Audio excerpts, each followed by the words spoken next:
Hey everybody, welcome to another episode of NC-17.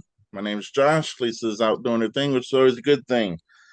Today we have with us actress and stage performer Jordan Hundley. How are you doing today? I'm good. How are you? I'm all right. I'm all right.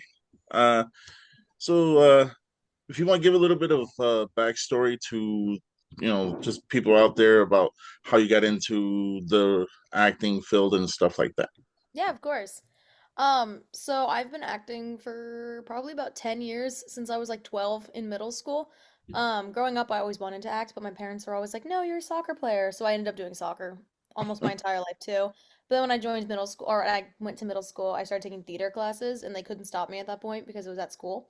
So it kind of went from there. I started doing plays, and then probably sophomore year, I branched out from school plays into community plays, and then from there, I got reached out to by professional plays. So I was 16 in professional plays. I was in the nation's premiere of the age-appropriate version of The Wolves by Sarah DeLappe. It's a play about a bunch of 16-year-olds on a soccer team.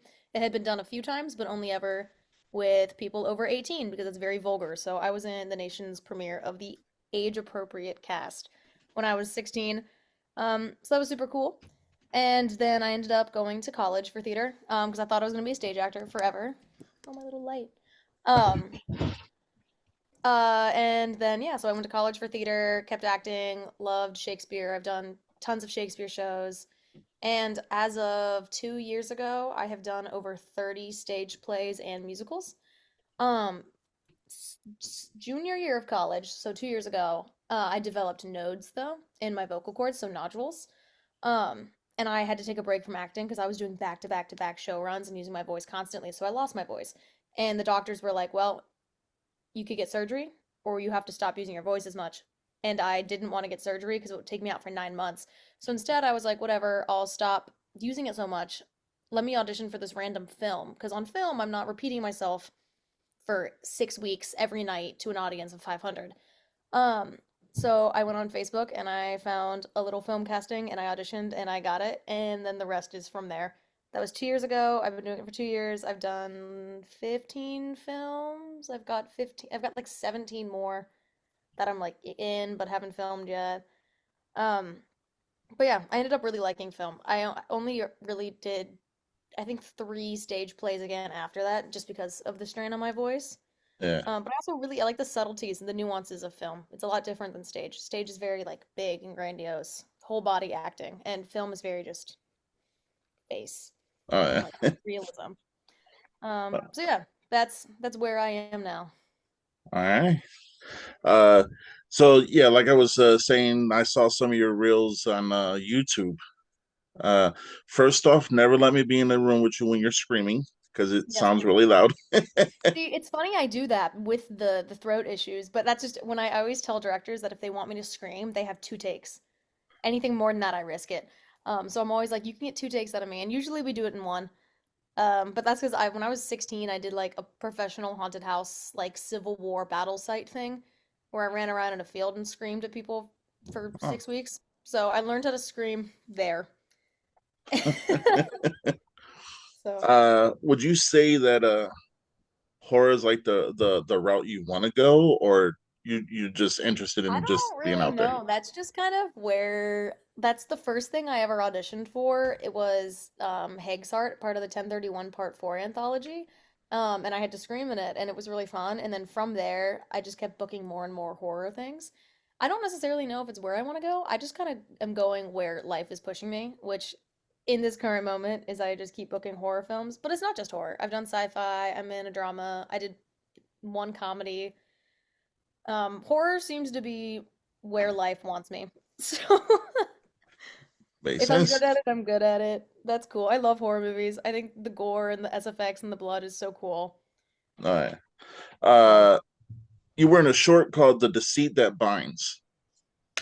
Uh, yeah, how'd that come about? In just like, that's actually a 48-hour film festival.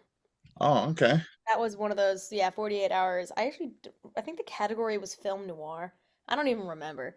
But yeah, that was one of the, I think it was the DC 48 in 2023. I want to say it was 2 years ago. But yeah, that was just a little project. Oh yeah. Uh, you played Betty in Blood and Breakfast. Yes. Uh, getting into that character, like, what kind of did you have to get your mind in a set mindset, or did you just go about it? Not for Betty. Betty was very me. Betty was in one flashback scene. It's funny. Somebody just asked me about this project, and they were like, "How did you find what attracted you to the role?" And quite honestly, I didn't audition for that role. Matt Burns, one of the producers, messaged me on Facebook and said, "Hey, this is shooting near you. It's a 1 day shoot. Do you want it? We need a young girl." And I was like, yes. I didn't even read the script. I got the script later. She's this like bitchy college girl that just wants to drink. And I was like, that's hilarious. Because I was still in college and I liked to drink. I was like, this is so fun. And then I get freaking hatcheted through the stomach. So I was on set for like 6 hours and it was just like walk up a hill, yell at people, and then get hatcheted in the stomach. But that's such a fun little day and then a fun little scene. Oh, yeah. Watching it back, it's so goofy. Uh, you got some you got some interesting titles of movies coming up, like Amityville Barbie. Yup, I'm Barbie's sister, Yeah. Tipper. Uh, it how is that movie connected to Amityville? So I can answer that question, but I haven't actually shot my scenes yet, so I can't talk about my character much. But it is Barbie versus the Evil Dead-Os, who are like zombies, and it's Eh, a very stunt-filled movie. The director Ronan is a professional stunt guy, who's been in freaking a million things like Guardians. He was stunt guy on Guardians. But yeah, this is just a very action-packed, funny Barbie Amityville movie. So Barbie versus zombies. all right. Uh, It is so funny. oh yeah. But it's like barely in the works. I think the teaser trailer just got finished. So they're gonna Oh, start refunding. Yeah. yeah. I did see something online where you were like, I do my own stunts too, and then a blooper reel, you kind of fell, and you were like, I'm okay though. Yeah, no, that was all a joke. I was on the set of a sci-fi horror comedy last year called These Things. And it's funny, in that scene, I was actually worried about hurting the other guy because I had to knock an alien off his face with a mallet type thing. And I was like, man, I'm gonna smack him in the face. And the director's like, no, you're not. Just go for it. And I was like, whatever. He calls action, and in character, I'm running towards him, and then the carpet slips out from underneath me, and I slam into the ground. Um, was mostly okay. It was funny. We had to use a lot of makeup because I did have a giant bruise down like my whole side of my body. Um, but yeah, it's been like 9 months and I've been asking for that footage and the director finally sent it to me and I was like, "Can I please post it?" It's like, "Yes." uh, what would you say would be one of the one of your favorite movies that you're involved with that you haven't like that's not out yet?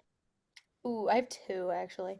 One is it's kind of out. It's in the film circuit, like film festival circuit, so it's published, just not publicly yet. But it was called The Last Shift, and it's a comedy short film about a heist. I play a heist woman trying to rob a liquor store. Very funny. I got to wear a cat mask for the whole thing, and it was shot on site at a liquor store in Maryland. Um, and the deal with the store was like we could shoot there, but they weren't closing. So every 20 minutes we'd have to halt shooting so somebody could come in and buy stuff and stare at us really weirdly. And at one point I'm like bloodied up and we're just sitting there like so that one, but also another one I've had a lot of fun shooting. We just wrapped. It was shot in Charlottesville. It was called Mandeus, and it is a practical effects sci-fi alien movie. So they like built the spaceship we were in. Everything was practical effects. The like alien arm, the alien tail, a lot of fog, a lot of lighting. And it was this really rugged future, like a really bad future. So everything, it's like wastelandy vibes. It was so cool. But that one hopefully will be out in the next year. All right. Uh, you're also in two movies, Quattro, I say, Yeah, right? Quattro and following. Yeah. Uh, if you can, without spoiling anything, tell us a little details on both movies. Yeah. So Quattro is about a kind of like a test trial, like a medical trial that they get these people to be a part of. and they're trying to figure out how to link consciences. And I play Natalie, a poor Southern girl who's just trying to pay for a honeymoon. So he gets sucked into this trial. Yeah, things go really bad.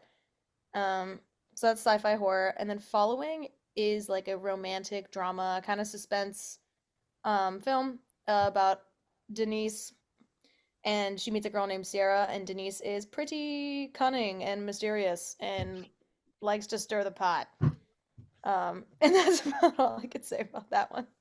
Uh, uh, are there any other actors or actresses out there, whether they be mainstream or independent, that you would hope to work with? Oh, that's a really good question. There are so many actors that I adore. Um, Trying to think of ones that are still like actively working. Recently, I was saying Mark Hamill. That was like a big one recently. I was like, "Ah, I want to meet Mark Hamill." Um, I mean, there's the idols like Meryl Streep, of course, is like one of my all-time idols. Like I would kill to meet her. Um, Aaron Taylor Johnson. I just want to work with him. He's phenomenal. I just watched Nosferatu. Oh, Willem Dafoe, actually. And Willem Dafoe is my big one. I would Oh yeah. kill to meet him because he started in theater too, and he worked at Pig Iron, which is a theater company I almost worked with.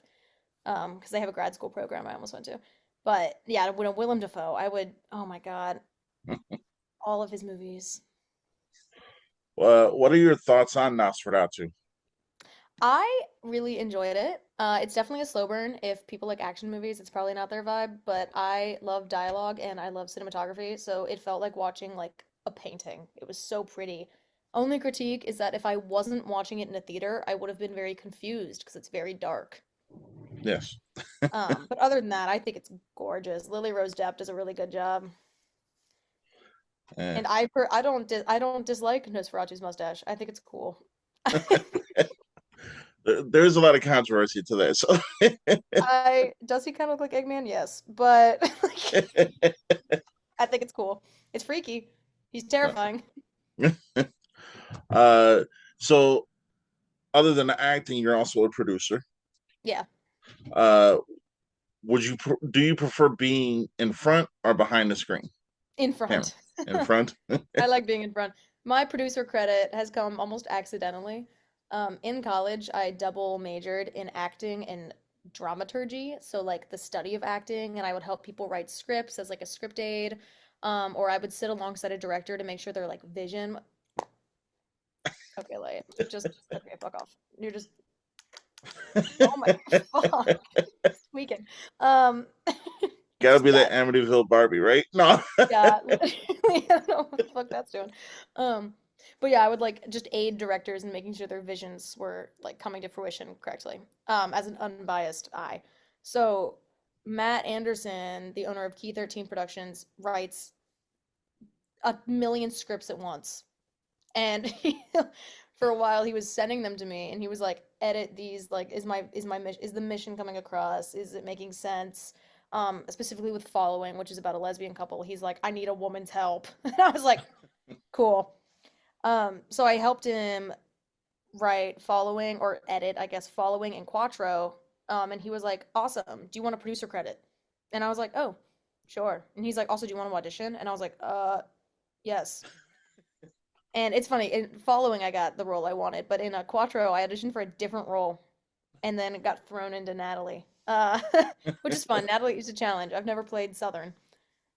So, but yeah, Uh, so my following my no, my producer credits have come accidentally. But it's really cool because now I go to all the meetings and like I get a say in a lot of things that I didn't know I could get a say in.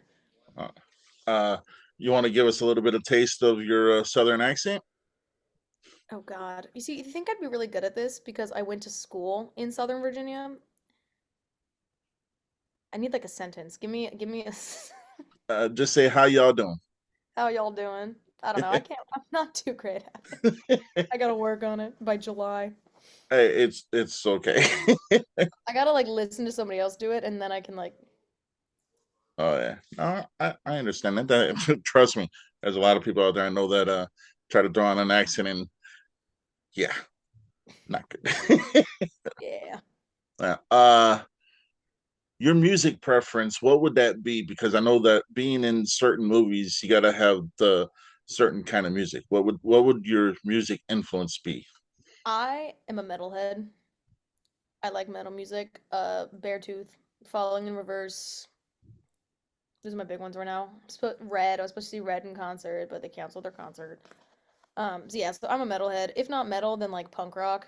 Because I grew up listening to like the emo kid music in Uh, quotations. uh, And then if not those, then musical theater Broadway. I the range. that is a range. It is a range. It's coming from a theater background and then I've always loved metal actually. I've always been a metalhead. But Yeah. you can't not like musical theater when you're a theater kid because you would go insane because everyone's always singing it or playing it. uh, what would be your favorite play that you were in?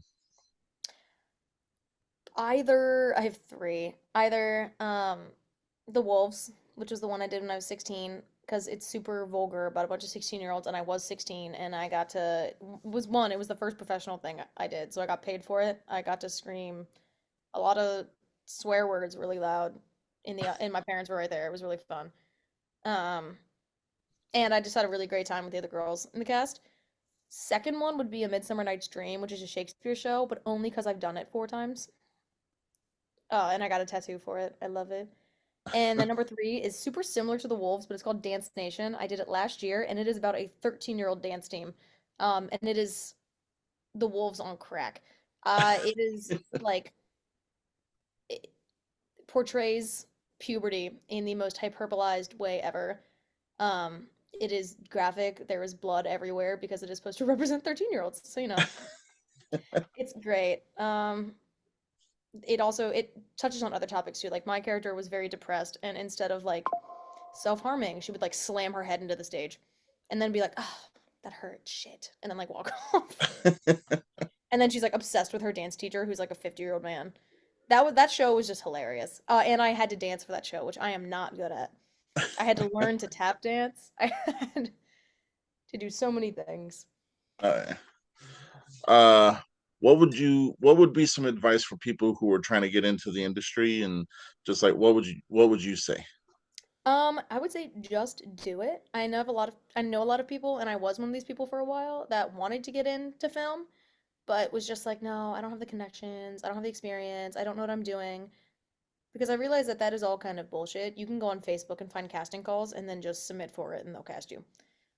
Obviously you can't start with like a big budget film, but like do a student film, do another student film. All right, great. Now jump into an indie film. Um, so obviously, yeah, just do it. People just are so scared, or they say they don't have time when most of these indie films shoot on weekends. Most of us have full-time jobs outside of it. Uh, Um, so people are like, "Oh, I don't have time." uh, speaking of Matt Anderson, he's actually going to be on the show Saturday. I saw he texted me. uh, what would you say would be like some of the influences he's had on your acting and just everyday life? He keeps shoving me into roles that I've never played before. Um, Last year when I was in These Things, I played Sandra, which was very in my wheelhouse. She was kind of just a bitchy lead girl, like a really strong, independent girl, but also kind of like fuck everyone else. She kind of did her own thing. Um, and now in Following, I'm playing Denise, and she is incredibly cunning, but confident and popular, but deep down she's like cunning, manipulative, evil. So a lot of layers. So that's a really fun opportunity he's giving me, and then throwing me into Natalie, who is this poor, sweethearted Southern girl who gets rocked. So yeah, I grateful for him for one giving me roles, two for giving me roles in new roles, things I haven't done before. It's a challenge for uh, sure. do you have a certain scene that you filmed that stands out as like your favorite scene, or Trying to think. Actually, it's probably maybe this is just because it was one of the first things I ever filmed, but in Heg's Heart, I come back as a ghost after I get poisoned, and have this huge facial prosthetic on to distort me. I'm wearing two white contacts that blinded me, so I couldn't see anything, and I'm drenched head to toe in a mixture of chocolate syrup and blood. And I couldn't walk around because I couldn't see, so they had to dolly me around and then just kind of be like, "All right, you have two steps in front of you, and then there's a wall. Scream, jump, run." Um, and the first time I did the scream, which is the one on my reel, I had no idea that Dylan, the director, is sitting behind the camera like this, but it's in the video and it's on the picture. So when watching that back, I'm always like, "Oh, that's when I killed Dylan," and I had no idea. After we shot it, I literally was like, "Are we good? Are we doing another take? Someone needs to move me back to my start." Like, uh, so with I'm looking at it. It says Ghostbusters Virginia don't yeah. like a little bit of detail on that one. Yeah, so there is an organization, nonprofit in Virginia. They're out of Richmond, and they dress up as Ghostbusters and raise money for pediatric cancer and other just disadvantaged children. Um, I met them through Facebook, and they were like, "Hey, this is an unpaid project, but it's part of our nonprofit. We need you to be the first girl that gets scared in Ghostbusters." And I was like, "That's hilarious, yes." Um, so it was really fun. Got to do the very stereotypical like the big light came on and they blew my hair back with a blow like a literally they had like a leaf blower. And I did the like traditional stereotypical Ghostbusters girl scream.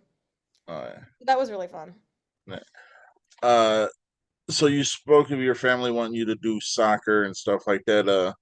So how do they feel about you being in the film industry now? They're I think I mean, they supported me in college. I did double major with dramaturgy, and my dad loves that because he's like, "You're using your brain." And now that I'm out of college, in addition to being an actor, I work with kids. Like I'm a teacher and an executive function coach, so I just tutor and I help kids function.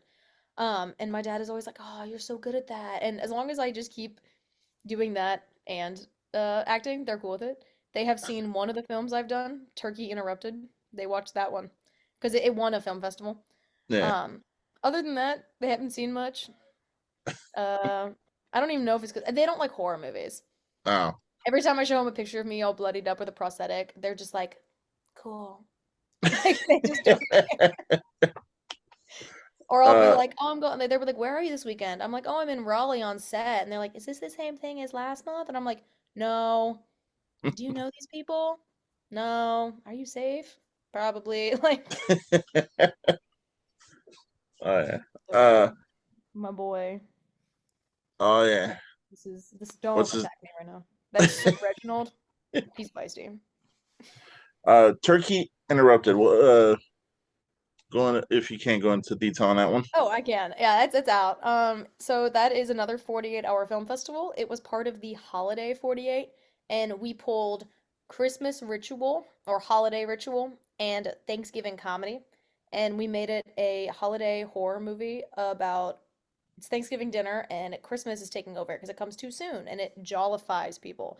So instead of dying, you just become really jolly and like out of it. It was an 8-minute film, super short, but it won the first round, and we made this for fun. This was the goofiest, stupidest thing we've ever done. Um, and then it won the first round of the 48-hour film festival, and we were like, no way. And then it won the second round, and now it's going to it's screening at Filmapalooza in Seattle, and then screening at Cannes in France. Uh, and it's so dumb. But I did force my parents to watch that one because it's very like lighthearted. Oh yeah. Like no swearing, no nudity, none of that, no blood. It's just stupid. It's just so fun. Oh yeah. Uh, I'm also seeing a movie called T-Rexorcist. Yes. Oh, I'm I going down the list. I just got cast in T-Rexorcist like 2 weeks ago. Yeah. I can't even say much about that one. It's exactly what it sounds like. This is the same guy that made Crackoon, Crocodile. Um, I don't can't remember the names of the other one he's done, but Fuzzy Monkey Films does Yeah. all the goofy ones. I So actually met him last year at Motor City Nightmares. yeah, I'm so Yeah. excited to work with him. Somebody said working with Brad Twigg is like a rite of passage for acting on the East Coast. And I was like, oh, is it? So I'm the role I'm playing in that also. I'm in like one scene and then I get chomped by a tiger exorcist. Like, it's so funny. Bloody Summer Camp 2 Red Horizon. The sequel to Bloody Summer Camp 1, it's set in the 80s. It's your classic summer camp thrasher or slasher movie. That is it's actually got some names in it. It's got like Dave Sheridan, Felissa Rose, forgetting the old guy's name. There's an old guy in it who's famous. So I don't I've have to pull up. I've actually seen part one. You have? Oh Yeah. yeah. Well, yeah, part two. It's 20 years later. We're like the kids of the first people, or we would be, but they're all dead. And it's just he's back. Oh yeah. Very fun. Uh, Black Sheep. What is that one? So Black Sheep is in pre-production. It's another horror movie. It's kind of a drama horror. It becomes horror later on. But it's about a bunch of actors. And it's Amanda Megan is the director. She's super cool. But that's shooting in June sometime. Oh. So you got a busy year this year. Yeah, yup. I do. Uh, what would you say would be your favorite movie you've been involved with, and why? Um, It's a heavy question. I'm sorry. it's hard because like Bloody Summer Camp 2 was so much fun because we got to stay on site at the summer camp and like sleep in the bunk beds and like hang out, eat s'mores. So that one was super fun and that was a super cool experience because I got to meet like Felissa Rose. Um, but honestly, maybe it's just because it was most recent one. Shooting Mendeus in the fake little spaceship set was so awesome. Um, it took a lot of inspiration from Alien Romulus, which I adore. So it's just really cool getting to do a sci-fi like that because that is not something I saw myself doing, was doing like a spaceship sci-fi. And there was only two of us in the cast. It's me and a guy that plays an android. So I was the only human in this film. So that one was really cool. But Uh, I also love practical effects. I think the less CGI the better. That's Agreed. also because I know how to do SFX makeup. Yeah. So, and I think it's so cool anytime they make it work. So like the alien hand, it like comes over and all the doors aren't mechanical. We actually had a person that's like just pushing and pulling this wood slab. So it was just it felt like it took like 10 of us just to make this ship a living thing. Oh yeah. Organically, but it was so cool. Oh yeah. What would you say? Like, was there any behind the scenes shenanigans going on other than you falling on the floor?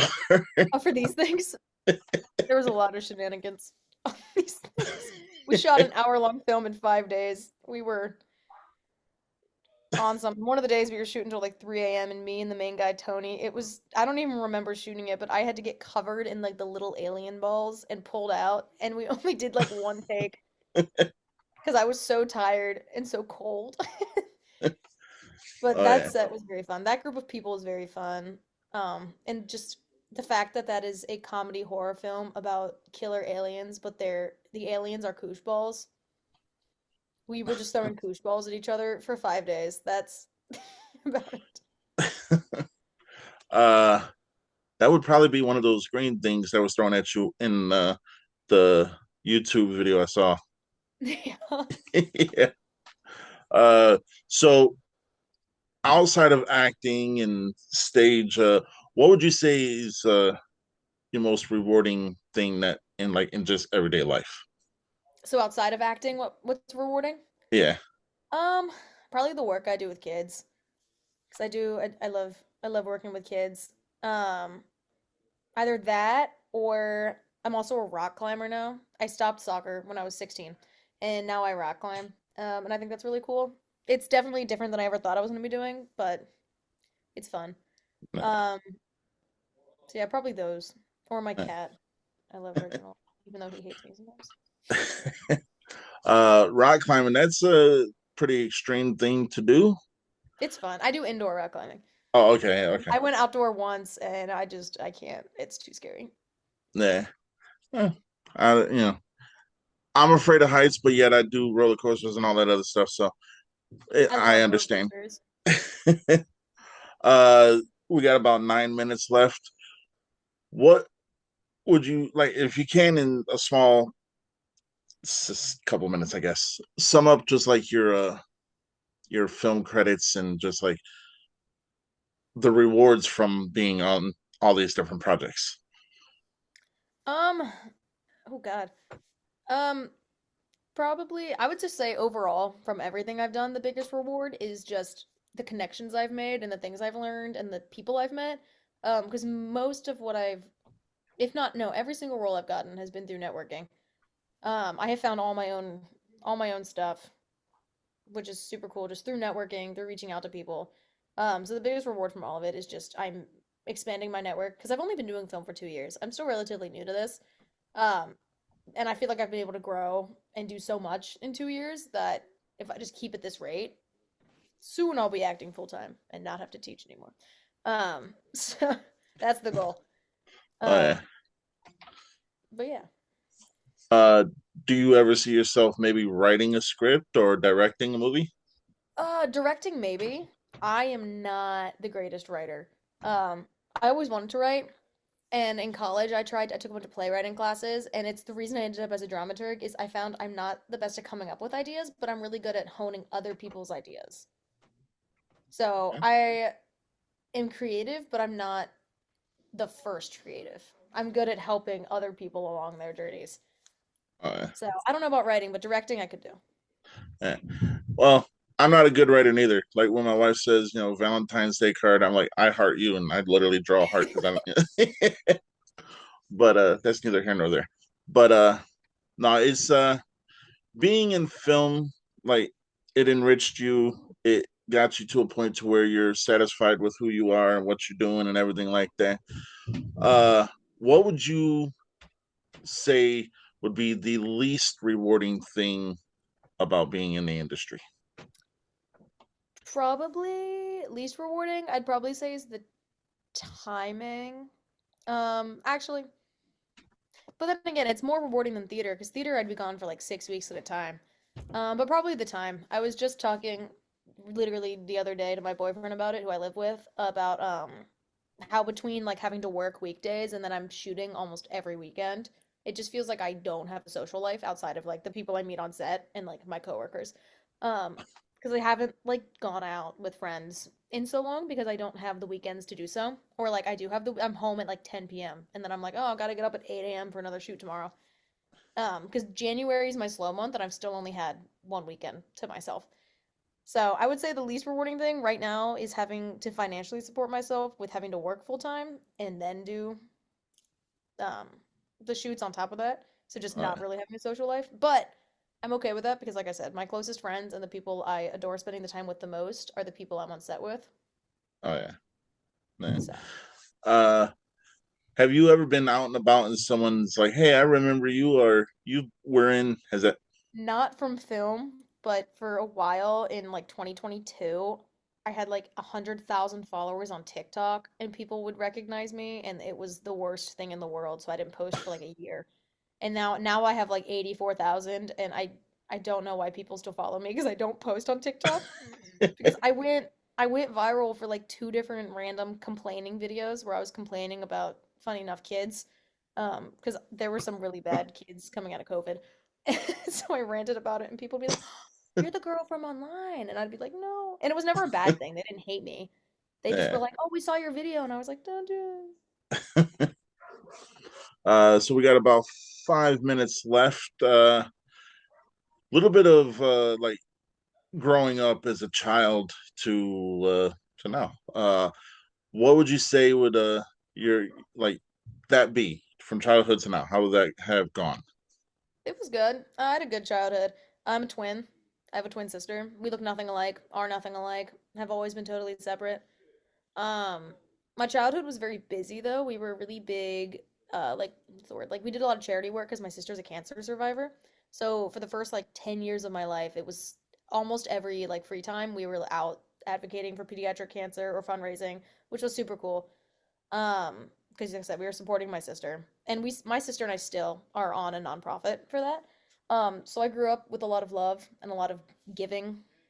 Um, and I come from a nice middle class family in Northern Virginia, so we we were very stable, very supported. Um, yeah, it was fun. It was a good childhood. It set me up. Like I said, they wanted me to be an athlete. And I'm still close with my family. I live 15 minutes away from them, and I still see them all the time. So I'd say, in terms of what other people went through, I had a very easy childhood. The only big hardships, honestly, of growing up was that COVID hit my senior year of high school. So I lost my senior year of high school and then my freshman year of college. Wow. Um, which it definitely did a lot for me, mentally. But other than that, pretty good growing up. Supportive family, chill family. All right. Yeah. Uh, all right. So if you want to take a couple of minutes to, well, yeah, we got 3 minutes. If you want to take a minute or two to plug all your socials and where people can reach out to you if you Yeah, want them to or not. yeah. Real quick, when is this airing? So I Uh, know. about 30 minutes after we're done filming. Oh, shit. Okay, cool. Then I can plug something.